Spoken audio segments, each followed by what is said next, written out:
دوستو، اگر آپ بھی ارطغرل غازی دیکھتے ہیں تو آپ کے اندر بھی ایمان کا جذبہ پیدا ہو گیا ہوگا۔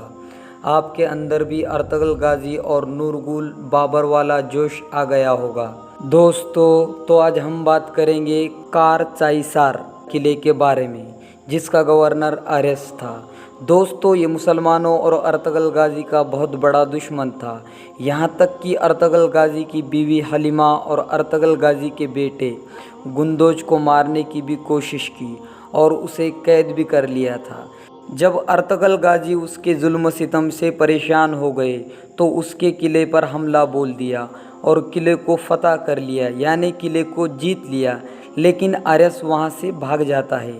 لیکن اب تو ارطغرل غازی سے اپنی ہار کا بدلہ لینے کے لیے پریشان رہتا ہے اور ایک دن ارطغرل غازی کے قافلے پر حملہ بول دیتا ہے، لیکن وہ پکڑا جاتا ہے۔ سلجوقی سلطنت اور اتہاس کا سب سے بڑا غدار 23 سالوں تک سلطان علاء الدین کو دھوکہ دیتا رہا اور مسلمانوں کے خلاف سازشیں رچتا رہا، اور اس نے سلطان علاء الدین کو زہر دے کر مارا تھا، اور اس کے اور آریس کے بیچ امن معاہدہ تھا، کیونکہ سعد الدین سلطان علاء الدین کی جگہ لینا چاہتا تھا اور سلجوقی سلطنت کا سردار بننا چاہتا تھا۔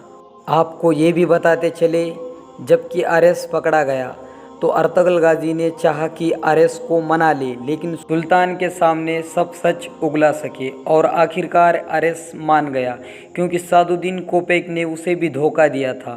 اور دوستو، ارطغرل غازی کے ساتھ سلطان کے دربار میں پہنچا تاکہ سلطان کو سب سچ بتا سکے۔ سلجوقی سلطنت کی غداری میں میرے بھی ساتھ سعد الدین کوپیک بھی تھا، لیکن سعد الدین کوپیک نے سلطان کو پھر سے گمراہ کر دیا تھا، اور اس بار ارطغرل غازی کو سلطان نے محل سے بھگا دیا کہ وہ گمراہ کر رہا ہے ہمیں۔ جبکہ آریس نے سعد الدین کوپیک کی حقیقت بتا دی تو سعد الدین اسے مارنے کے لیے سپاہی بھیجتا ہے، لیکن ارطغرل غازی وہاں پہنچ کے آریس کو بچا لیتا ہے۔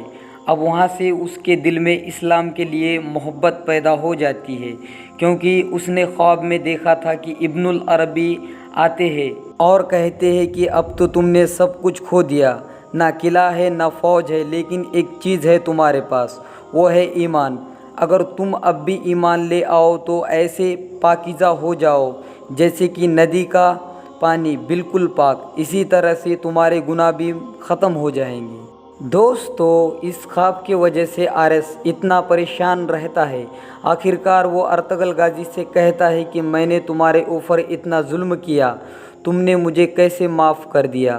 ارطغرل غازی کہتے ہیں کہ کاش اگر میری تجھ سے ذاتی دشمنی ہوتی تو میں تجھے کب کا مار دیا ہوتا، لیکن میری کوئی تجھ سے ذاتی دشمنی ہے؟ میں جو کرتا ہوں اللہ کے لیے کرتا ہوں، میری محبت بھی اللہ کے لیے ہے اور دشمنی بھی اللہ کے لیے ہے۔ اب جب کہ تم نے اپنی غلطی کا احساس کر ہی لیا، جاؤ، تم جا سکتے ہو۔ لیکن اب تو آریس کے دل میں ایمان کا نور داخل ہو گیا تھا۔ پھر دوستو، اس نے کہا اب میں نہیں جاؤں گا، اگر آپ کا اللہ اتنا پاک سخی ہے تو میں ایمان لاتا ہوں اس واحد ایکتا پر۔ اس کے بعد وہ اپنے دونوں گھٹنوں کے بل بیٹھ گیا اور کلمہ پڑھتا ہے۔ پھر وہ ساری زندگی ارطغرل غازی کا ساتھ دیتا ہے، اور جو سلجوقی سلطنت ہے اس کو بہت زیادہ فائدہ پہنچتا ہے۔ دوستو، اگر ویڈیو پسند آئے تو لائک، شیئر، سبسکرائب کریں۔ جب تک کے لیے اللہ حافظ۔